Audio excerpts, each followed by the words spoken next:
there's two dimensions of intelligence in every human being. There's the intellect, which is the information we've gathered, and then there's this other dimension that children tend to be living in more so than the adults. Out of nowhere, these children seem to be able to come up with creative ideas. Out of nowhere, these children seem to point to things that when you look at it, you're like, that is so true. How do they know that? And this is a different kind of wisdom. This is a deeper wisdom that most parents confuse what a child knows for their intelligence, rather than it being these innate abilities and these innate capacities to have insight or to come up with creative ideas that are completely imaginative, or sometimes they're completely spot on. You know, children have such a keen perception. They see things as they are. And then sometimes their imagination is so incredible that they're seeing a world that you just can't see. Hello, beautiful soul sparklers. I'm Darci Legg, and welcome to Darci's Mindful Magic. This segment is called Growing Up Empathic, a show where empaths lovingly share how they grew up empathically sensitive. This will help support all empathic children making each day better. I am so thrilled to have Kai Jordan being interviewed today, where he'll share his story with the world. Okay, so thank you so much for taking the time to be with me today. Yeah, my pleasure, Darci. Thanks for having me. So for those of you who haven't had the chance to meet Kai Jordan, here is a taste of his background. Kai Jordan is a transformational coach, speaker, and trainer. He has helped thousands of people over the last decade. He's used his wealth of experience to develop his own systems, models, and methodologies of transformations that create exponential results for his clients and students. Kai's gifts in his ability to take complex ideas and make them simple, and to uncover the invisible sticking points of his clients with surgical precision, helping them release the constricting self-limiting beliefs and misunderstandings that help them from unleashing their full potential and performance in lightning speed.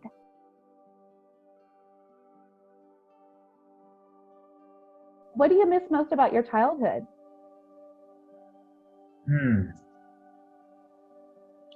I think I had such a rich upbringing. My parents provided me with a lot of opportunities, and we'd always had so many fun experiences with my parents. You know, we did a lot of traveling. We would drive for 27 hours in the car to Texas. And on the way, my dad would tell us stories, and we'd be singing in the car. And there was always there's always this feeling of connection with my family. And now I'm living out in Bali and away from my family, 36 hours flight. I have my own family, my own son now, and I realize how amazing my parents' love and support, and how much structure they put into the environment to give me opportunities. I miss having someone who does that for me. Now I'm the person who does it for my family. Nice. So you learned from the best then, it sounds like. They were amazing.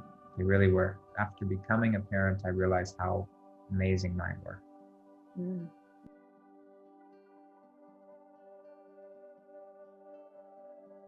So growing up empathically sensitive is not easy for little boys in this world, because a lot of people expect little boys to not show emotions and be strong. Did you experience any of that growing up, or tell us what it was like for you growing up empathic? Yeah, I can remember just being aware of things that other people weren't seeing. feeling things, sensing things that other people just weren't sensing. Mhm. And I wouldn't say that I had any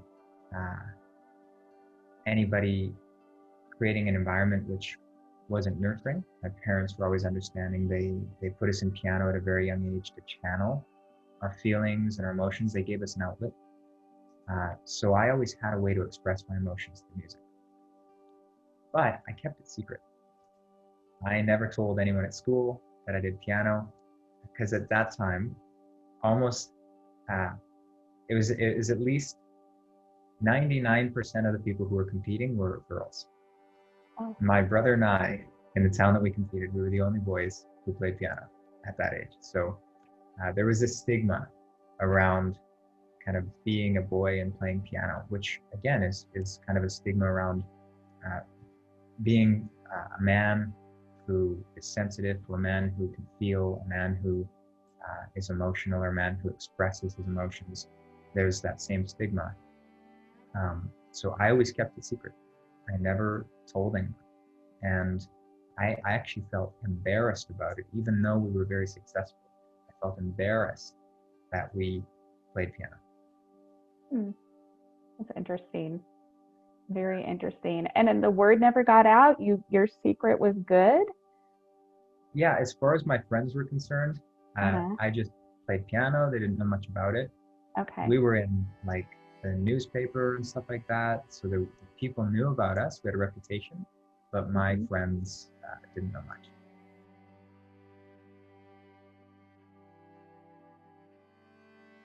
So did you learn any tools or tricks growing up to help support your sensitivities as a child? I would say just music and sports. Having an outlet. I played baseball when I was young, volleyball when I was older, music since I was 3. Having an outlet, having a way. My parents used to put on music in the car, we'd sing along. That has been really helpful. It wasn't that I needed anything specific, just having a space to express myself with my parents was enough. That's perfect.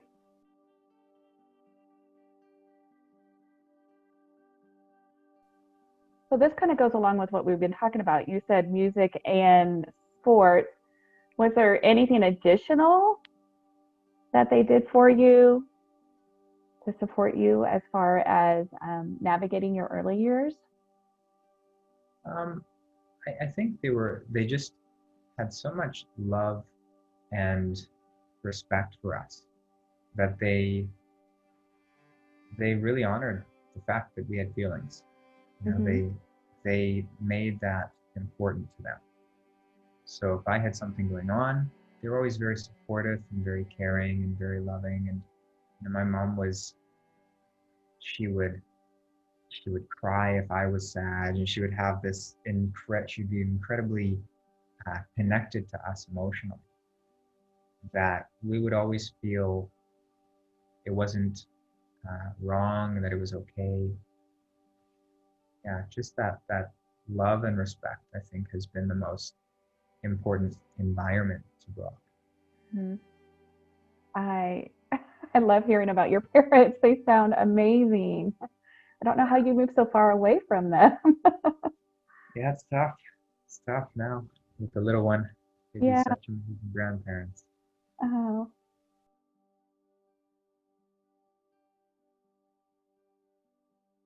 So if you could go back in time and tell your 5-year-old Kai something, a piece of advice, what advice would you give him? I would say that it's okay to forgive. You don't have to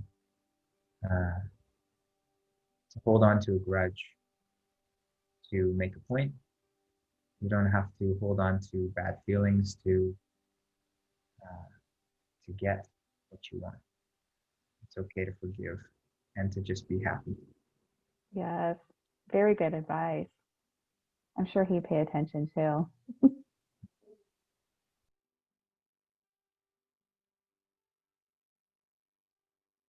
So what suggestions do you have for parents who are raising children who are extremely sensitive and empathic now? The coming back to love and respect, um, the respect is the biggest thing. When children are experiencing something that goes beyond what we can comprehend, Mm-hmm. there's a tendency to judge or label, whereas if you respect, you simply acknowledge the importance of that experience for the child.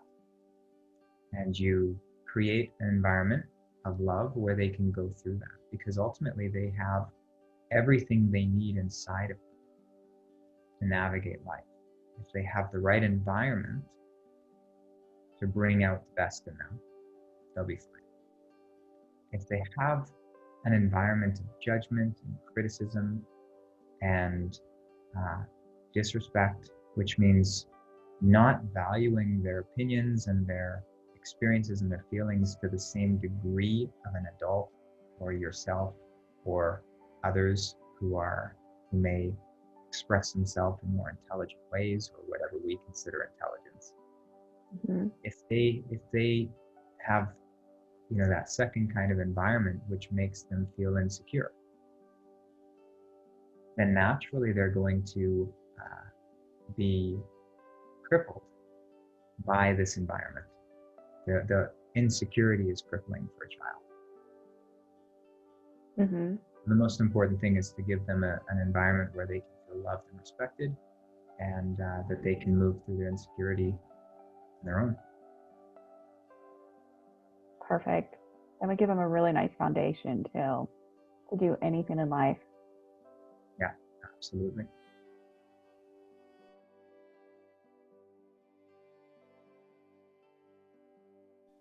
Okay. Is there anything that I've not asked you about that you would like to discuss?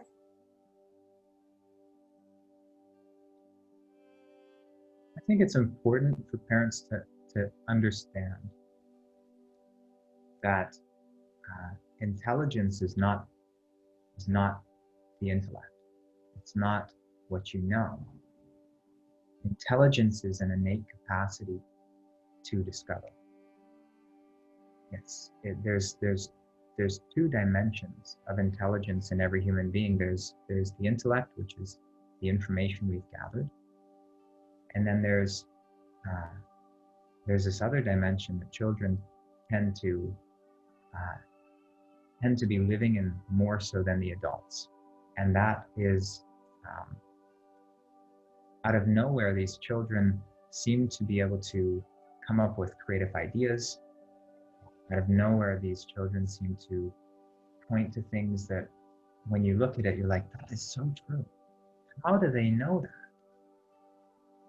And this is a different kind of wisdom. This is a deeper wisdom that most parents confuse what a child knows for their intelligence, rather than it being these innate abilities and these innate capacities to have insight or to come up with creative ideas that are completely imaginative, or sometimes they're completely spot on. Children have such a keen perception. They see things as they are. And then sometimes their imagination is so incredible that they're seeing a world that you just can't see.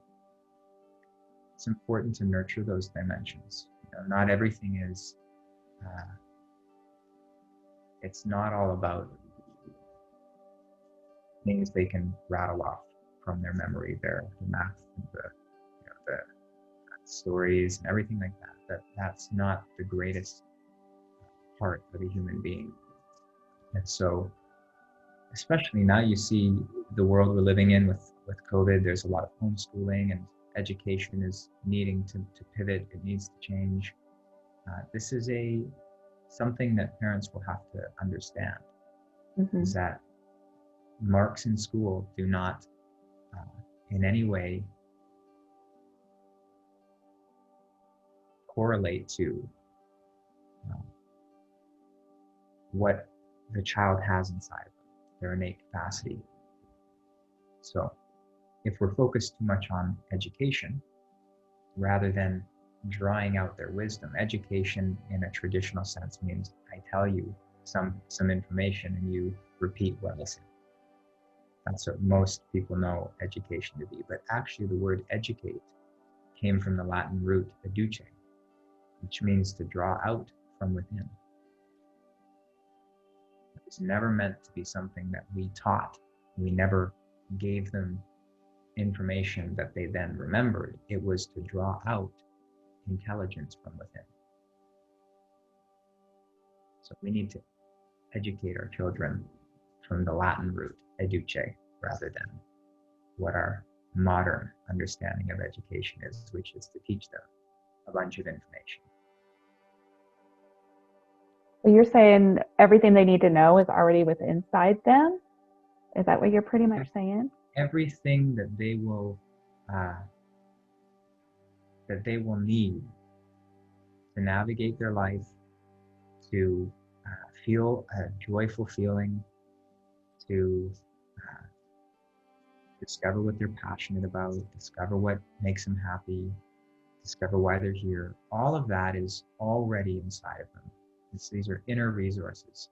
Mm-hmm. The outside things like information that's useful for a job or information that's useful in intellectual conversations, that's all only being useful because they're already born with innate capacity for learning and for education and for language. So it's not the stuff they put in their head, it's the fact that they have the capacity to learn. They have the capacity to have insight. That's the most important facet of a human being to nurture. I agree. That is so important. So at the beginning of this conversation, you were talking about how children come up with things automatically. Can you dive a little bit deeper into that? Explain what you meant by that. Are they tuning into a different dimension? What are they diving into? Yeah, well, there's a lot of different depths of understanding. At one point in our understanding of life, we used to think this world was flat. So there are sometimes concepts about life that are completely inaccurate. And an entire society can believe it, but it doesn't make it true. Now, there was a guy named Copernicus who came along, and he was an astrologer, and he, even though it appears that the sun revolves around the earth, the way that it looks to all human beings is the sun comes and circles the earth in a day. Mm-hmm. For whatever reason, he had an idea that that's not how it worked. And so he started developing from within this understanding, and he created the mathematics and the astrology to prove, based on the calendar, because every year they would have 3 or 4 weeks in the calendar where they would just cut them out. And they'd say, the calendar, that's just how it works each year. They didn't have 365 days. They didn't have it nailed down because their measurements were based on a faulty understanding. Okay. Now, the universe always, from the beginning of time, had the earth revolving around the sun. Human beings imagined, or it looked to human beings, that the sun revolved around the earth. Mm-hmm. So this idea, this belief, which wasn't true, based on the way that we perceive life, everyone bought into. But it took an idea that happened from within. It took an insight from Copernicus, which we're living in the universe. We're part of this universe.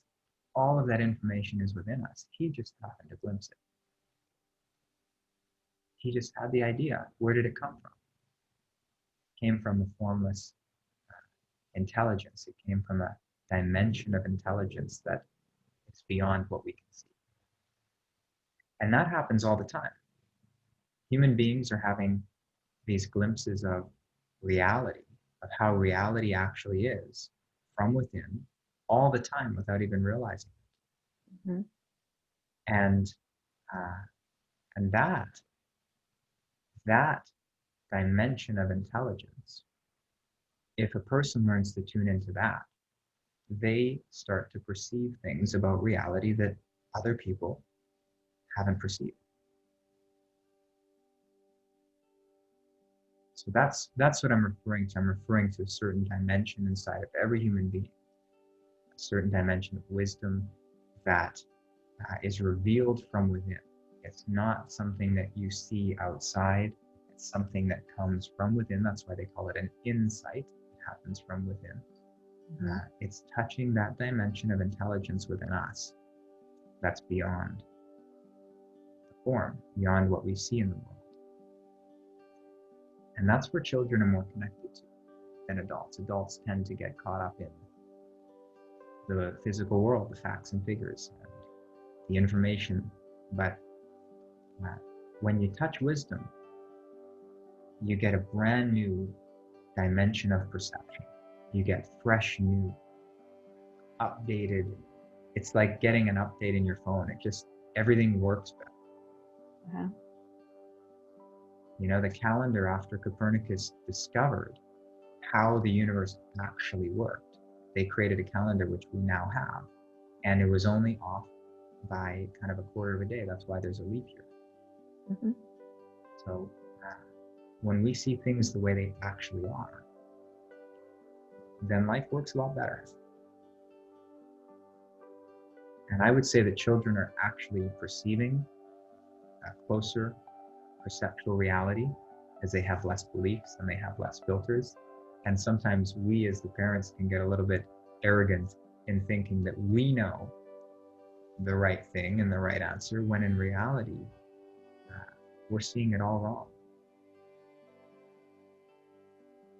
You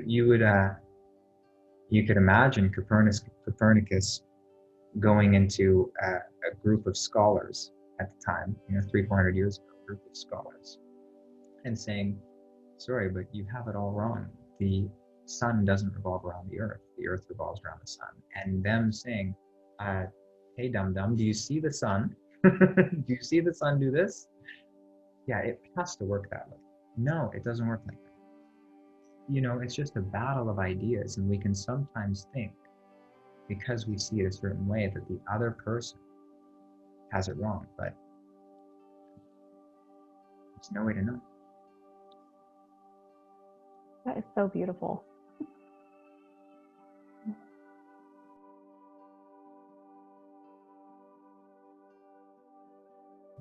So I have no more questions for you. Could you close us out by sharing a favorite quote, prayer, or mantra?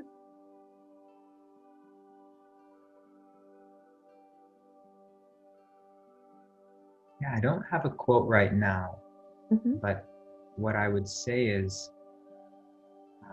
all of the answers are within. I love that. That's beautiful. If somebody wants to find you and use your services, how can they locate you?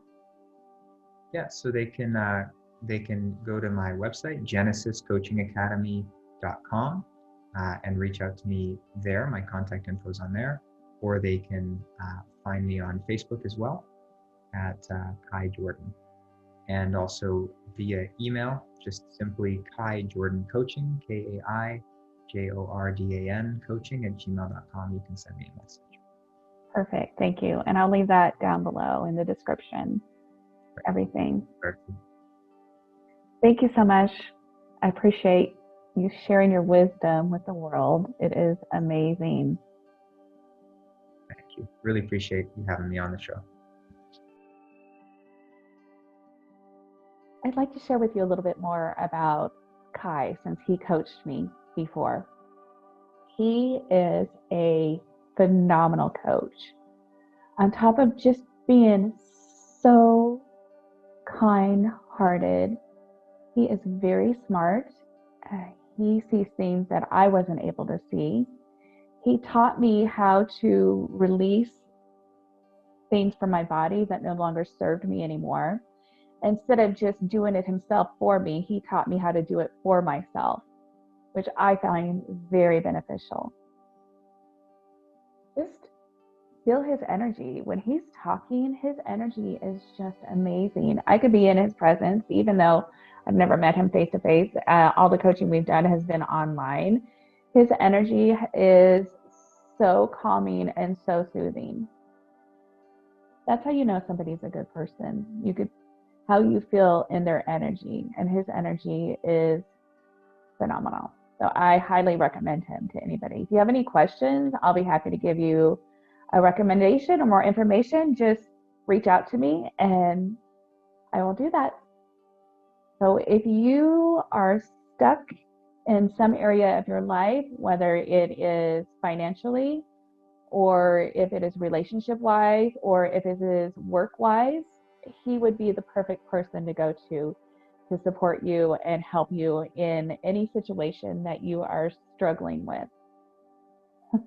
Tell you what happened once when he was telling me a story when he was coaching me, and I was sitting there listening, and I had a question, and I can feel I held that question in my head, but I never asked it out loud. And Kai read my mind, and he kept on saying, when you asked this question, but I never asked that question out loud. So he could also read minds. I would recommend him to anybody. Check him out, go to his website, and thanks so much. Keep on sparkling.